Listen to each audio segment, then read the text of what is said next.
गुजो मां रिपोर्ट करे हुआ शहबाज़ अली मला। गुजे जे गवर्नमेंट बॉयज़ हाई स्कूल गुजो ऐं गवर्नमेंट गर्ल्स मिडिल स्कूल गुजो में स्टेडियम मुक़ाबले जी सिरे हेठि शागिर्दनि ऐं शागिर्दियाणियुनि जी साइंसी ऐं तख़लीक़ी मॉडल्स जी नुमाइश जी तक़रीब हाई स्कूल गुजो ऐं गर्ल्स मिडिल स्कूल गुजो में थी गुज़री, जंहिंमें शागिर्दनि शागिर्दियाणियुनि पारां तयारु कयल साइंसी मॉडल नुमाइश लाइ पेश कया विया।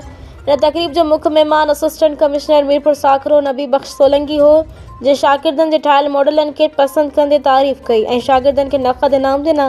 उन मौक़े ते उस्तादनि जे शागिर्दनि ते कयल महिनत जी तारीफ़ कंदे चयो त साइंस जी तालीम ते वधि खां वधि ध्यानु ॾिनो वञे। उन मौक़े ते हिन गर्ल्स मिडिल स्कूल गुजो लाइ सोलर सिस्टम ऐं स्कूल जी पार्क लाइ कोशिशूं वठी तामीर कराइण जो ऐलान कयो।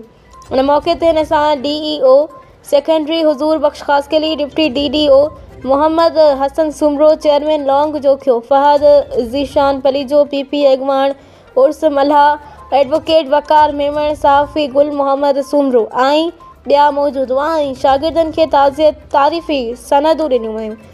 सलीम खटी, आसिफ़ नुनारी, हेड मास्टर रहीम बख़्श बलोच, गस्ता तालके मीरपुर साखरे जे सदर शिराज मेमण पिणु मौजूद हुआ।